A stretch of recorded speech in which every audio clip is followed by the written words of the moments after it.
Hey guys, welcome back. So today I want to talk about a morning routine. We wake up, maybe we turn off our alarm, we roll out of the bed, we're like, oh, my shoulder, oh, my back.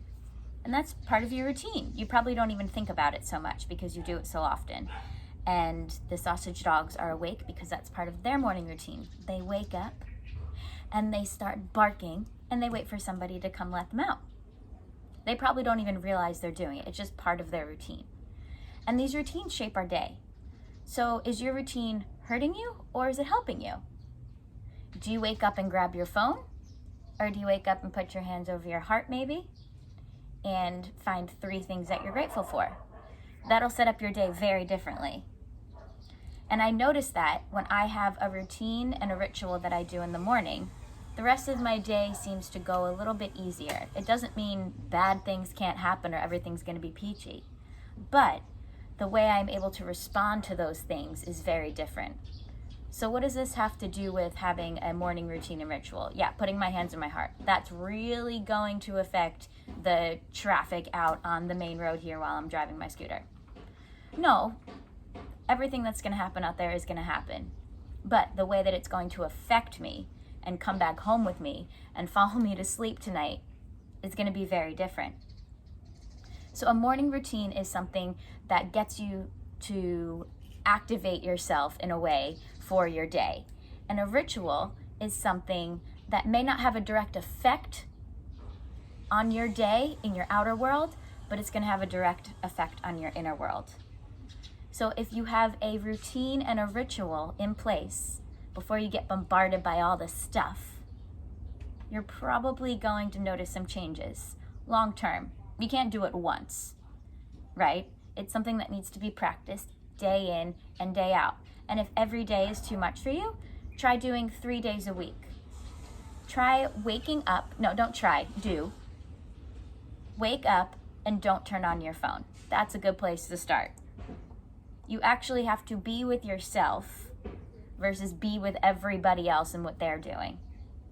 So having a morning routine and ritual is going to set you up to give you something else to do because you're like, okay, don't turn on my phone. What am I going to do? You could journal. You could read a book. You could exercise. That's how I start my day. I wake up.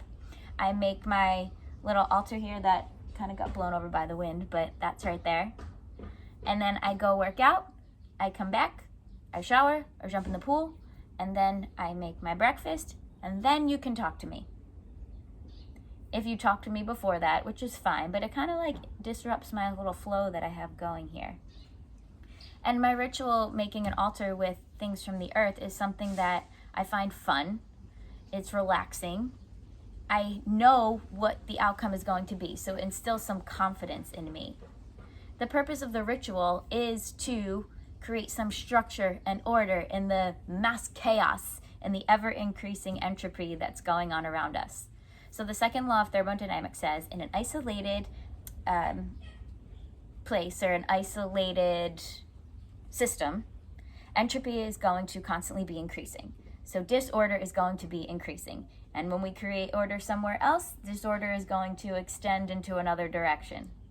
So if we can create order and peace within ourselves through a ritual in the morning, the disorder that's going to continually happen out there is going to be balanced out by our inner peace. Or it's like a storm.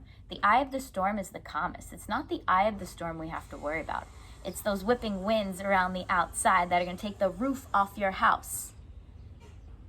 We want to create the inner eye of the storm so that we can handle all of those winds out there and create some. Not say like go blow people's houses over, but have some energetic life force to send out into the universe. The winds don't have to necessarily be bad, right? If we want to affect somebody, if we want to impact the world, we need to have some like zhuzh behind it. We can't just be like, oh, everything is great and I'm going to move slow all the time. That's actually pretty boring. We need that friction, right? That's how diamonds are made, from pressure. We change from adapting to all of these external circumstances and within ourselves. So again, by creating a morning routine and ritual, You're going to set your center so strong and have that confidence to go out there in the world for the day. And you're going to notice that your days are going to start to change. The world around you might start to change. And that is an indirect effect from your morning ritual. So I'd like for you to come up with something for yourself. Or if you'd like to work with me, we can come up with something together. 3 days a week, a ritual. It could even be like something as silly as, rubbing your belly and patting your head. And then when you get really good at it, you're like, yeah, got it. Something that you can go to regardless of what's going on around the world.